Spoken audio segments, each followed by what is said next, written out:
ಸೀತಾ, ಅದೇನು ಕೆಲಸ ಮಾಡುತ್ತಿರುವಿ? ಬನ್ನಿ ಸ್ವಾಮಿ, ಮನೆ ಸ್ವಚ್ಛಗೊಳಿಸ್ತಾ ಇದ್ದೇನೆ ರೀ. ರೈತರ ಮೀಟಿಂಗ್ ಇದೆ ಅಂತ ಹೋಗಿದ್ರಲ್ಲ, ಅದನ್ನು ಮುಗಿಸ್ಕೊಂಡು ಬಂದ್ರಾ ನೀವು? ಹೌದು ಸೀತಾ, ಡಿಸಿ ಆಫೀಸಿಗೆ ಕೃಷಿ ಮಂತ್ರಿಗಳು ಆಗಮಿಸಿ ಮುಳುಗಡೆ ನೆರೆ ಸಂತ್ರಸ್ತ ಬಗ್ಗೆ ಮೀಟಿಂಗ್ ಮಾಡಿದರು. ಅದರಲ್ಲಿ ನಮ್ಮಂತ ಹಳ್ಳಿಯ ರೈತರ ಮುಖಂಡರನ್ನು ಕರೆಸಿ ರೈತರಿಗೆ ಪರಿಹಾರ ಕೊಡಬೇಕೆಂದು ಡಿಸಿಗೆ ಸೂಚಿಸಿದರು. ರೀ, ಮನೆ ಬೆಳೆ ನಾಶವಾಗಿದೆಯಲ್ಲ, ಸರ್ಕಾರ ಅದಕ್ಕೆ ಪರಿಹಾರ ಕೊಡ್ತಾ ಇದೆ ಏನ್ರಿ? ಹೌದು ಸೀತಾ, ಹೋದ ವಾರ ನೆರೆ ಹಾವಳಿ ಸಮೀಕ್ಷೆ ವರದಿ ನೋಡಿಕೊಂಡ ಮುಖ್ಯಮಂತ್ರಿಗಳು ಸಂಪೂರ್ಣ ನಾಶವಾದ ಮನೆಗೆ 5 ಲಕ್ಷ, ಅರ್ಧ ಬಿದ್ದ ಮನೆಗೆ 1 ಲಕ್ಷ, ಒಂದು ಬೆಳೆ ಹಾನಿ ಹೆಕ್ಟರ್ಗೆ 10,000, ಒಂದು ಜಾನುವಾರು ಸತ್ತರೆ 40,000, ಒಂದು ಕುರಿ ಮೇಕೆ ಸತ್ತರೆ 10,000, ದ್ರಾಕ್ಷಿ, ಲಿಂಬೆ ಹೀಗೆ 10 ಹಲವಾರು ಯೋಜನೆಗಳನ್ನು ನೋಡಿಕೊಂಡ ಮುಖ್ಯಮಂತ್ರಿಗಳು ಬೇಗನೆ ತಕ್ಷಣ ಈ ರೈತರಿಗೆ ಹಣ ಸೇರಬೇಕೆಂದು ಖಡಕ್ಕಾಗಿ ವಾರ್ನಿಂಗ್ ಮಾಡಿದರು. ಸರ್ಕಾರ ಕೊಟ್ಟ ಹಣದಿಂದ ಈ ರೈತರ ಜೀವನ ತೃಪ್ತಿಯಾಗಬಹುದೇನು? ಅದರ ಹೆಸರೇ ಪರಿಹಾರ ಸೀತಾ. ಬೀಳುವ ಮನುಷ್ಯನಿಗೆ ಕೈಯಲ್ಲಿ ಕೋಲು ಆಸರೆಯಾದಂತೆ. ಈಗಾಗಲೇ PM ಕಿಸಾನ್ ಅಂತ ಕೇಂದ್ರ ಸರ್ಕಾರ 6,000 ಹಾಗೂ ರಾಜ್ಯ ಸರ್ಕಾರ 4,000 ಹಣ ಕೊಡ್ತಾ ಇದೆ. ಅದನ್ನೇ ದೊಡ್ಡದು ಮಾಡಿಕೊಂಡು ಜೀವನ ನೂಕುವುದೇ ಈ ರೈತನ ಕೆಲಸ. ಪ್ರತಿ ಸಾರಿಯೂ ಇದೇ ರೀತಿ ಆದ್ರೆ ರೈತನ ಬಾಳು ದುರಸ್ತಿ ಹೋಗುತ್ತದೆ. ನಿಜ ಸೀತಾ, ನಿನ್ನ ಮಾತಿನಲ್ಲಿ ಸತ್ಯವಿದೆ ಸೀತಾ. ಹೀಗಾಗಿ ಅನೇಕ ರೈತರು ಹಳ್ಳಿ ಬಿಟ್ಟು ಸಿಟಿ ಸೇರಿ ತಮ್ಮ ಹೊಲ ಮನೆ ಮಾರಿಕೊಂಡರು. ಹೀಗಾಗಿ ರೈತರ ವಿಚಾರಕ್ಕೆ ಹೇಳಿದರೆ ಮಾತನಾಡಲು ನಿಂತ್ರೆ ಮಿತಿ ಇರುವುದಿಲ್ಲ. ಬನ್ರಿ ಒಳಗಡೆ. ನಿಲ್ಲು ಸೀತಾ, ನಿನ್ನ ಮಾತಿನ ಮಧುರ ಸಿಹಿ ನನಗೆ ಆನಂದ ತರ ಹತ್ತಿದೆ. ನಿನ್ನ ಮೈದುನ ಬರುವಷ್ಟೊತ್ತಿಗೆ ನಾವು ಚಕ್ಕಂದವಾಡೋಣವೇ.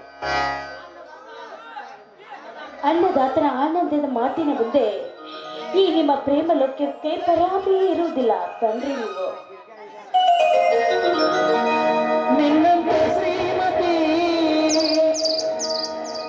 ಕೈ ಹಿಡಿದಾಗ, ನಿನ್ನಂತ ಗೋಮತಿ ಜೊತೆಯಾದಾಗ ದಿನವೂ ಆನಂದವೇ.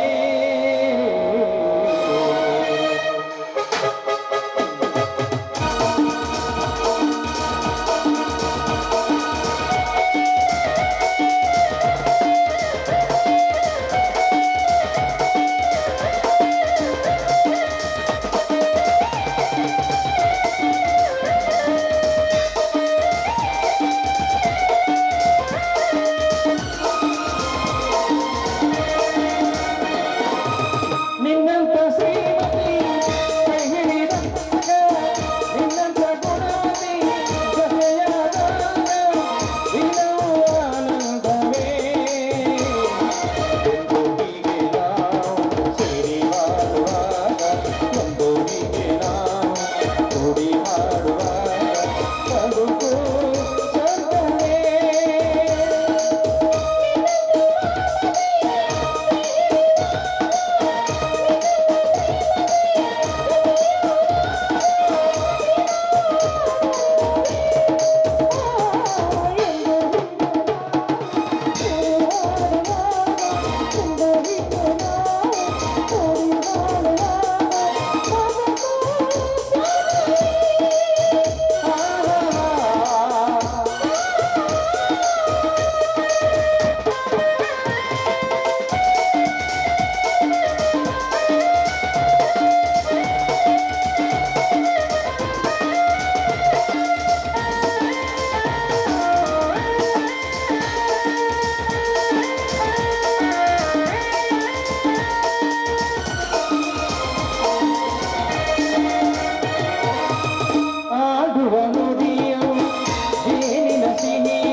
ಸಂತಸ. ಇಷ್ಟು ವಯಸ್ಸಾದ್ರೂ ನಿಮ್ಮನ್ನ ತುಂಬಾ ಹಠಮಾರಿ ಇದ್ದಾನೆಪ್ಪ ಮಗನ. ಓಹೋ, ನನ್ನದರಿಲಿ ಇಲ್ಲಿ ನೋಡು. ಏನಪ್ಪ ಸಹೋದರ, ದಿನಾಲು ಹೊಲಕ್ಕೆ ಕುಸ್ತಿಗೆ ಒಬ್ಬನೇ ಹೋಗಿ ಬರುತ್ತಿದ್ದ ನೀನು ಇವತ್ತು ನನ್ನ ಸೊಸೆ ಕಾವೇರಿ ಕೈ ಹಿಡಿದುಕೊಂಡು ಬಂದಿಯಲ್ಲಪ್ಪ. ಏನಿದು ಸಮಾಚಾರ? ಅದೊಂದು ದೊಡ್ಡ ಕಥೆಯನ್ನ. ತೋಳದ ಬಾಯಲ್ಲಿ ಕುರಿ ಸಿಕ್ಕಂತಾಗಿತ್ತು ಇವಳ ಸ್ಥಿತಿ. ಅಂದರೆ ಕಾಲೇಜಿಗೆ ಹೋಗಿರಲಿಲ್ಲವೇ ಇವಳು? ಕಾಲೇಜು ರಜೆ ಇದ್ದ ಕಾರಣ ವಾಯು ವಿಹಾರಕ್ಕೆಂದು ಹೋದ ಸಮಯದಲ್ಲಿ ಕಾಮುಕರ ಕಣ್ಣಿಗೆ ಬಿದ್ದ ಇವಳ ಸ್ಥಿತಿ ಗಂಭೀರವಾಗುತ್ತಿತ್ತು. ಕೂಡಲೇ ನಾನು ಅಲ್ಲಿಗೆ ಹೋಗಿ ಅವರನ್ನು ಒದ್ದು ಬುದ್ಧಿ ಕಲಿಸಿದೆ. ಈಗ ಇವಳ ಕೊರಳಿಗೆ ಬುದ್ಧಿ ಕಟ್ಟಿ ಇವಳನ್ನ ಸತಿ ಮಾಡ್ಕೋಬೇಕಂತ ತಮ್ಮಲ್ಲಿಗೆ ಬಂದಿರುವೆ. ಅದಕ್ಕೆ ತಮ್ಮ ಅನುಮತಿ ಕೇಳ್ತಾ ಇರುವೇನಪ್ಪ? ಹೌದು ಅತ್ತಿಗೆ, ನಾವಿಬ್ಬರು ಮನಸಾಕ್ಷಿಯಾಗಿ ಒಪ್ಪಿಕೊಂಡೆ ನಿಮ್ಮ ಬಳಿ ನಿಮ್ಮ ಒಪ್ಪಿಗೆ ಕೇಳಲು ಬಂದಿದ್ದೇವೆ. ಅದಕ್ಕೆ ನನ್ನ ಒಪ್ಪಿಗೆ ಇದೆ ತಮ್ಮ. ಆದ್ರೆ ಇದಕ್ಕೆ ಅವರನ್ನ ಸುಧಾಕರ ಒಪ್ಪಬೇಕಲ್ಲಪ್ಪ. ಅದರ ಬಗ್ಗೆ ನೀವೇನು ಚಿಂತೆ ಮಾಡಬೇಡಿ, ಅದನ್ನು ನಾನು ಸರಿಪಡಿಸ್ತೇನೆ. ಸಂತೋಷ. ಹಾಗಾದರೆ ಕಾವೇರಿ, ನನ್ನದೊಂದು ಮಾತು ಕೇಳು. ಈ ಪ್ರೀತಿ ಎಂಬುದು ಬಜಾರದಲ್ಲಿ ಸಿಗುವ ವಸ್ತು ಅಲ್ಲ, ಹೃದಯದಲ್ಲಿ ಸಿಗುವ ವಸ್ತು. ಪ್ರೀತಿ ಧರ್ಮವನ್ನು ಅನುಸರಿಸಿದ್ರ ಮೋಹ ಅಧರ್ಮವನ್ನು ಅನುಸರಿಸ್ತದ. ಅಂತ ಪ್ರೀತಿಯನ್ನ ನೀನು ಗಟ್ಟಿಗೊಳಿಸಿ ಈ ಕೆಟ್ಟ ಬಯಸುವ ಸಮಾಜದಲ್ಲಿ ದಿಟ್ಟ ಮಹಿಳೆಯಾಗಿ ನೀನಾಗಿ ಬದುಕ್ತಿ. ನನ್ನ ತಮ್ಮನ ದೇಹದ ವಜ್ರ ಕವಚ ನೀನಾಗಿ ಅವನ ಗೆಲುವಿನ ನಗುವಿನಲ್ಲಿ ಮಿನುಗುವ ನಕ್ಷತ್ರ ನೀನಾಗಬೇಕು. ಗೊತ್ತಾಯ್ತೆ? ಆಯ್ತು, ಖಂಡಿತವಾಗಿ ನಿಮ್ಮ ಮಾತನ್ನ ನಾನು ನಡೆಸಿಕೊಡ್ತೇನೆ. ನಿಮ್ಮ ತಮ್ಮನ ಸತ್ಯವಾದ ಹೋರಾಟಕ್ಕೆ, ಅವರ ಕಷ್ಟಕ್ಕೆ ನಾನು ಹೆಗಲು ಕೊಟ್ಟು ನೋಡಿ, ಆ ಗೋಡೆನ ಎಷ್ಟೇ ಕಷ್ಟದ ಗೋಡೆ ಬಂದರೂ ಕೂಡ ಕಿತ್ತೂರು ರಾಣಿ ಚೆನ್ನಮ್ಮನಾಗಿ ಗೋಡೆಯನ್ನ ನಾನು ಕೆಡುತ್ತೇನೆ. ನೀವೇನು ಚಿಂತೆ ಮಾಡಬೇಡಿ. ಬಪ್ಪರೆ ಕಾವೇರಿ, ಹಿಂದಿನಿಂದ ಸಾಗಲಿ ನಿಮ್ಮ ರಥದ ಸವಾರಿ. ಬನ್ನಿ, ಹಿಂದೆ ಮುಗಿಯಲಿ ನಿಮ್ಮ ಗಾಂಧರ್ವ ವಿವಾಹ. ಕಾವೇರಿ, ನೀನು ಮುತ್ತೈದ ಹೆಣ್ಣಾಗಿ ಅನೇಕ ಸತ್ವ ಪರೀಕ್ಷೆಯಲ್ಲಿ ಗೆಲ್ತೆ ಅನ್ನೋ ನಂಬಿಕೆ ನನಗಿದೆ. ನನ್ನ ತಮ್ಮ ಹಳ್ಳಿಯ ಕಿಲಾಡಿ ಅದಾನ. ಆ ಕಿಲಾಡಿಯ ಕೈ ಹಿಡಿದು ನಮ್ಮೊಂದಿಗೆ ಹಾಡು ಬಾರಮ್ಮ.